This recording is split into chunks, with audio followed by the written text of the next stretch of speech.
Hello and welcome to episode 14 of the ChessTDD series as I get situated here with the usual cleanup of the green stuff to start off the episode. Forgive me if you hear extra noise, but it's very hot in this room, so I've got an overhead fan going, and my recording settings here might be slightly off because I've been doing a bunch of Pluralsight recording, actually. Got a new course coming out relatively soon. So getting down to business. The order of the day here is to go back to this class that has a normal chessboard set up, or at least, and I should point out because this becomes relevant after a bit, it's got the white pieces set up, assuming I'm facing the board and I'm white. So I'm operating under that assumption for now, and what I'm going to do is go in here and start to define what it means for there to be blocking pieces. So I have the first couple of tests in here to kind of prove the integration concept with pawns. Well, nothing's blocking a pawn. So let's make life interesting here. I'm going to say that we should have an empty set of moves returned for the rook, because when you are looking at a brand new chessboard, the rook can't go anywhere until you get things out of its way. So what I'm saying here is that when I do get moves for this rook, for the piece at 1-1, I'm expecting not to have any moves returned to me. Now, this is going to require some magic that hasn't yet been implemented, for the simple reason that the rook as a piece is just going to return all the things in row 1 and in column 1. So I'm going to need to figure out a way to distinguish this. So the first thing I'm doing is saying, let's, at least for the time being, call this thing that we get back from the actual piece in terms of its moves, all possible moves. And then, as you can see, I was deliberating a bit, okay, so what do I do next here? And as you kind of rush into it, it's not necessarily a trivial concept to think about what do we do when it comes to blocking. So, do you implement this as some kind of negotiation protocol between the pieces themselves? Do you use brute force, or sort of heuristically go through every square on the board and contemplate or calculate what's blocked and what isn't? The answer I went with, if memory serves, I actually recorded the coding for this a little over a week ago. I decided that given a origin coordinate and a destination coordinate, I wanted to be able to figure out if there was blocking going on. So I reasoned that, well, I'm going to get all possible moves, and then I can iterate from the origin over all of the possible moves and return any for which this is blocked move is not true.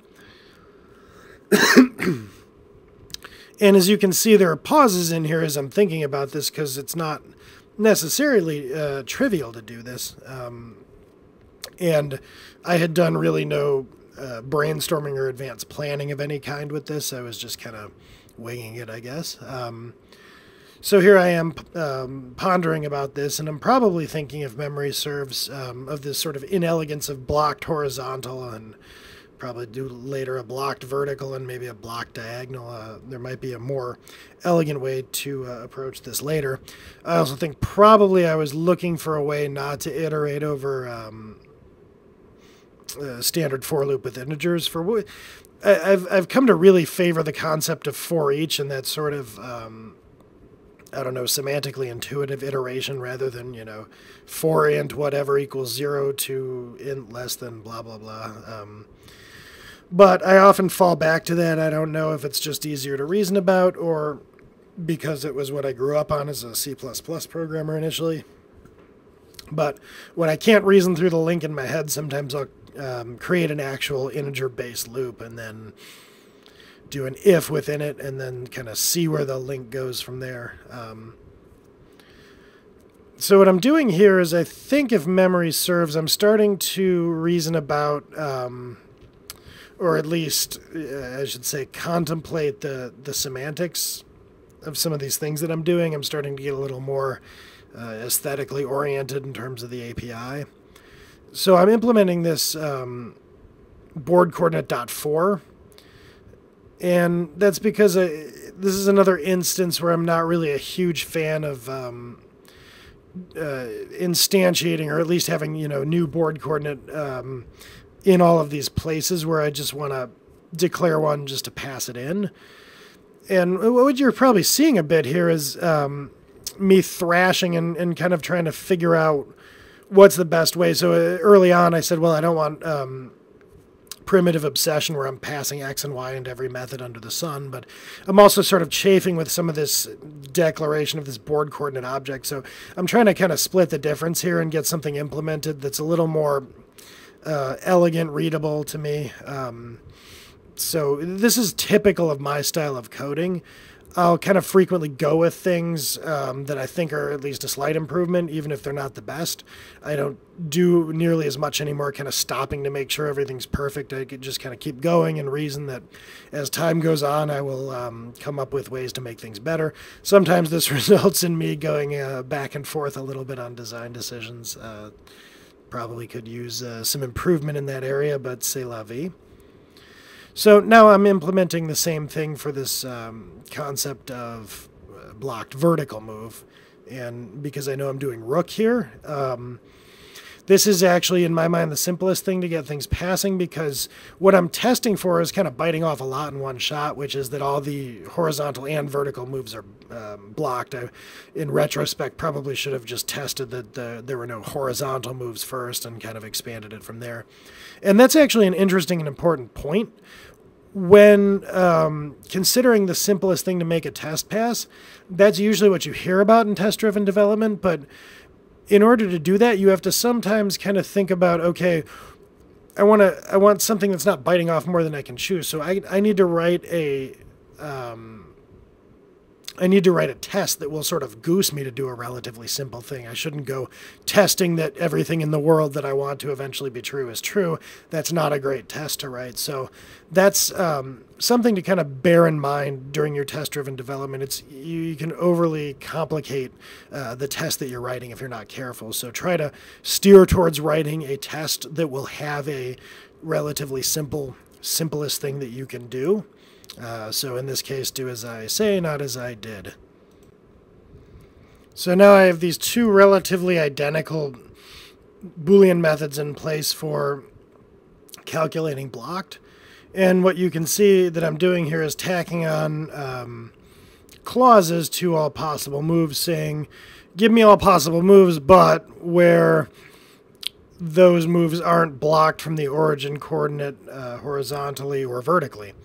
And eureka, we've got a passing test. So now for the first time, we do have a concept of restricting blocked moves. So that's a win.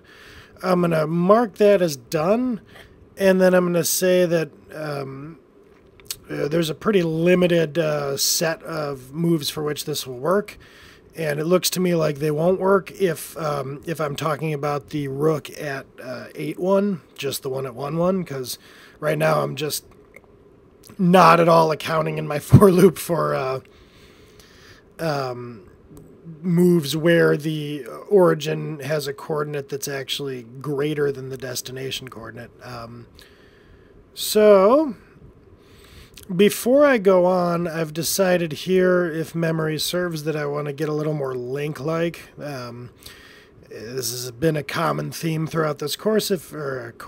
Sorry, I've been recording too much Pluralsight lately for the sake of these videos. Throughout this series of posts, it's been a common theme that I've kind of moved from imperative looping logic to declarative link logic. And this is no different. So I'm starting out with enumerable.range, and I'm going to go and take the range of integers that it generates and use those to actually determine whether there are any blocked pieces, or I should say, what am I doing here? Oh, yeah, if there, basically I'm saying, are there any pieces between where I was and where I want to go? If there are any pieces, then I'm blocked, at least as far as our rook is concerned. Things will probably get a little more interesting when I have to move on to knight. Now, I believe what I ran into was perhaps something to do with iterating. I don't... Interesting. I see red and green kind of appearing and disappearing in sort of ephemeral fashion, which is a little bit confusing. I'm not sure why I renamed that, maybe to make it more readable.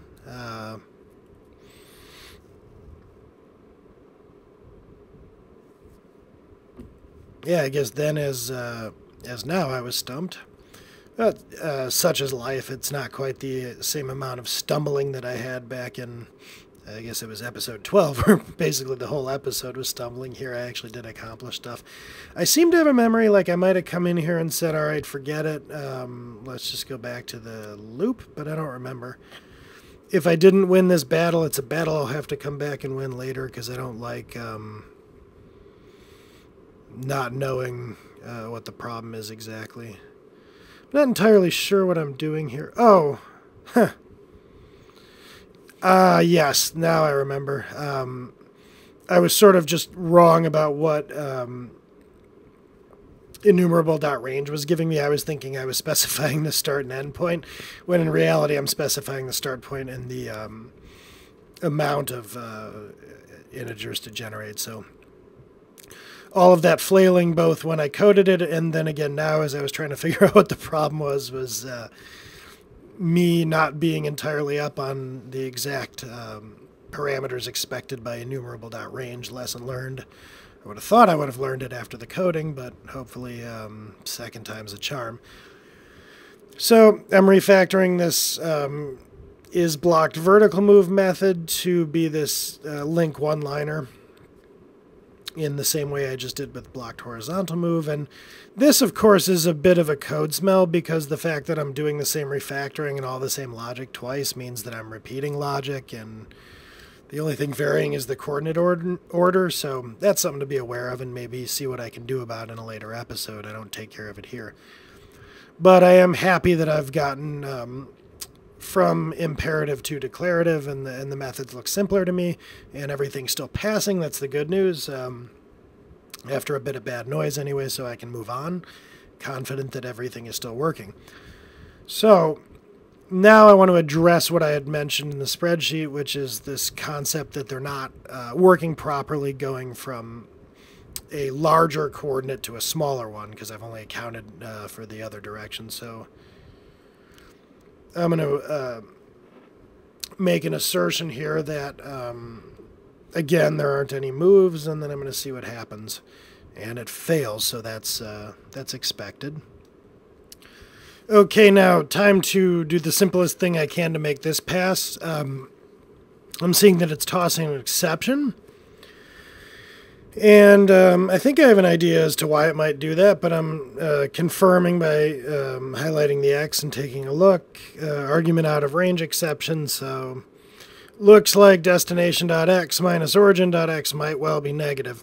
So what I'm going to do is, instead of specifying which of those goes in which order, I thought maybe I'd use an absolute value kind of concept, but as I was getting ready to type that out, something occurred to me, which is I'll just define minimum and maximum values, and I'll always pass minimum and maximum as they are to enumerable.range. And what I'll do is just use the actual math.min function to say, whichever one has the... Oh, I think I was trying to figure out how I accidentally introduced some syntax error. What did I do? Shouldn't look at these a week later. Should probably get around to it much sooner. I think I had some errant keystroke somewhere that broke it. Who knows? Accidentally hit Control S but without the control, and boy, I really puzzled over this. I don't know, maybe if you're smarter than me, you see it. Was it just the... See, I never know with these things, if it was just the IDE going nuts or if I actually introduced some errant character, and I still don't know. But the solution I'd mentioned, in a bit of a spoiler, I do remember what I was doing, which is to say, give me this concept of starting X, which is whichever is less of the origin or destination, and then Starting Y. I don't think that's what I want. Maybe. Yeah, I think I want to rename that to ending X or something. I'll probably realize that as I start passing something in here that doesn't make sense. Yeah, there we go. I'm not sure in retrospect that I'm in love with the name starting and ending, because I don't think that really alters. But, you know, all things is incremental improvement. I think what I'm doing here should make the test pass. There we go. And now I'm basically introducing an error, so I'll go put that back. I don't know why on earth I did that.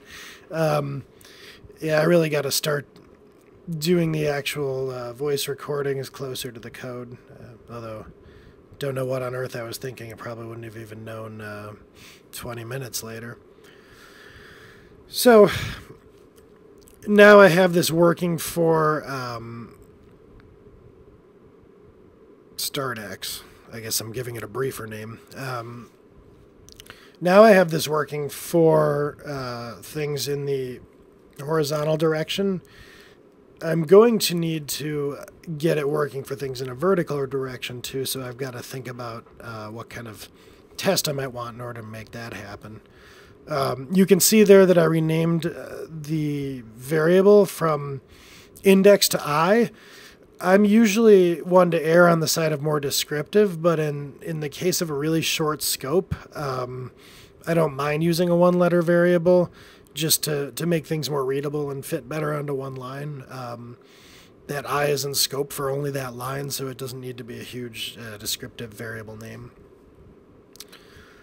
So I think what I started to do here was trying to figure out what would be blocking in a negative direction from the y-coordinate perspective, and that's where I said, oh, you know what would do it is if we also put the black pieces over on the other side of the board. So this is why you can see me doing a bit of refactoring here while everything's green, and what I was doing is just setting up the white pieces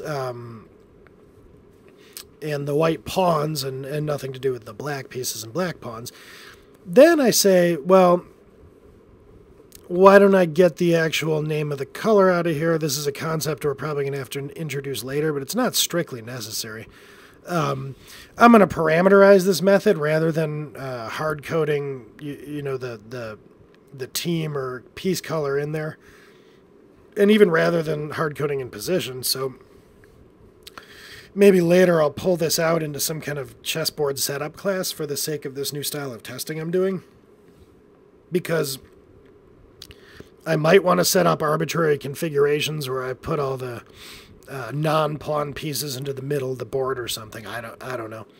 But it certainly doesn't make sense to have things hard-coded, and it's not a whole lot of extra work for me to introduce this and say, okay, let's set up the standard pawns in row 2, and let's set up standard pieces in row 1. What I'll do now is set up the standard pawns in row 7 and the standard pieces in row 8, and now we have an actual, real, true chessboard setup, although no concept of coloring just yet, but that's not important to what I'm trying to do here. All I'm trying to do here is get the assertion in place that I can say a rook in row 8 is blocked from moving to a row of lesser value, so I can't, the guy sitting across from me can't move his rook, you know, down to spot 4 or something. And because it's the same basic path that I'm following here, this is going to be start Y, end Y. And once again, I'm enduring this code smell of, it's not exactly duplication because the parameters to all these methods are switched. There are cases like this where the duplication isn't trivial, it's subtle. This is one of those. It's something I'm going to want to fix later. But with everything kind of being mirrored, you find that there are times where you go and you try to eliminate this duplication, and you wind up with pretty awkward constructs with lots of ifs and conditional stuff, and you can actually get into a situation where it's even less readable than with the duplication, or even harder to maintain than with the duplication. So until I am kind of struck by an elegant way to eliminate this duplication, you know, kind of shadowish duplication, not exact duplication, I'm going to leave it.